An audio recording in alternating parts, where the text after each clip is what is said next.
is how a car engine works. Let's start at a single piston, the powerhouse of the engine, and work our way outwards.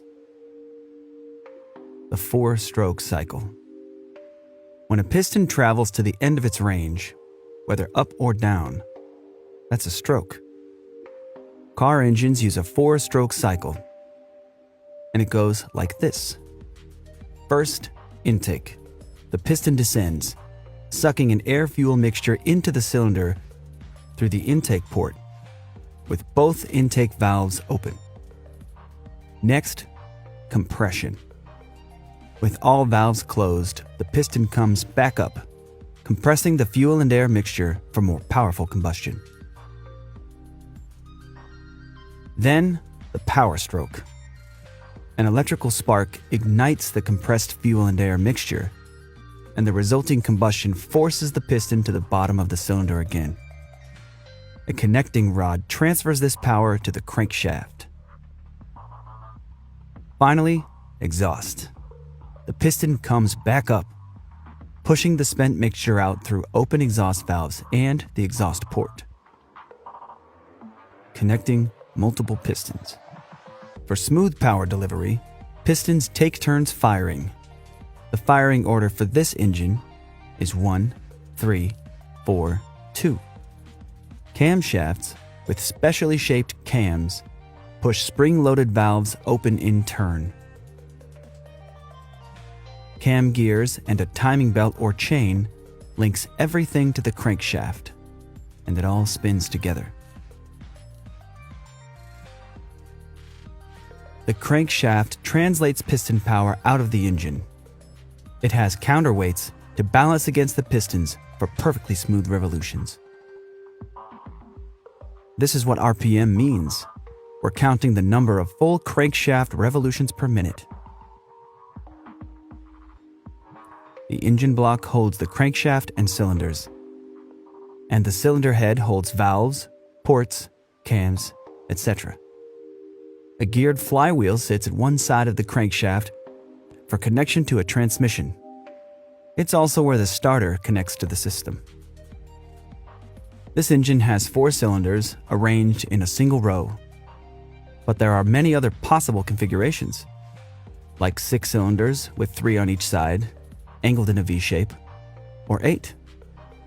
Despite different design goals, the basic engine parts are all there. Now let's look at other systems that support this combustion process. Air intake. Air comes in through the air filter and then into the intake manifold, where it mixes with fuel before being sucked into individual cylinders through intake ports.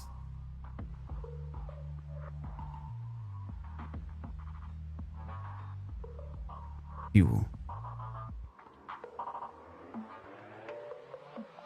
The fuel pump carries gas from the tank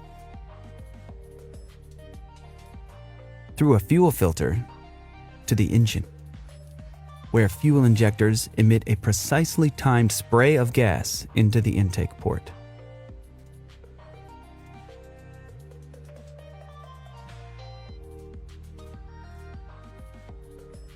Cooling. Engines get very hot during operation and require a cooling system. Coolant channels around the cylinders and through the cylinder heads carry a special liquid called antifreeze to keep temperatures within safe operating range. It's called antifreeze because it won't freeze in icy weather. After cooling hot engine parts, coolant circulates through the radiator. The radiator has a network of small tubes and fins. Coolant passes through these channels while air, pulled in by the radiator fan, blows by the tubes, cooling the hot liquid for recirculation.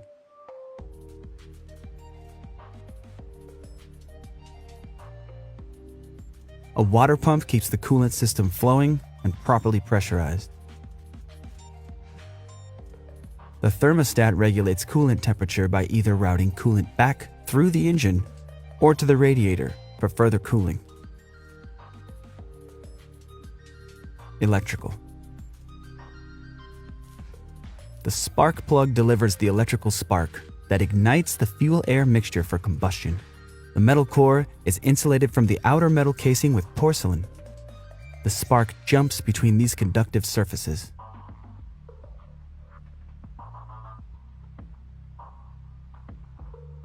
The coil pack delivers electrical current to the spark plugs as directed by the ECM, or Engine Control Module. The ECM is a computer that directs many core engine functions like spark timing, valve open and close timing, air-to-fuel ratio, etc. The alternator works like a power generator, converting the engine's mechanical energy into electricity to charge the battery or run other electrical systems while the engine is running. The battery provides power to the starter for engine start. Oil. Motor oil is used to lubricate, clean, prevent corrosion, improve sealing, and cool the engine by carrying heat away from moving parts. Rings around the top of the piston head keep oil out of the combustion process, while otherwise allowing the cylinder to be lubricated. Oil galleries are channels through the engine block and cylinder head that carry oil to various engine parts. Oil flows through the engine and back to the oil pan for recirculation. Oil rests in the oil pan when not in circulation. The oil pump keeps oil properly pressurized and flowing. And the oil filter keeps oil clean from contaminants.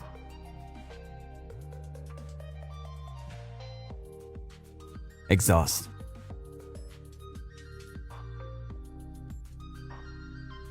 The exhaust manifold collects gases from multiple cylinders into one pipe.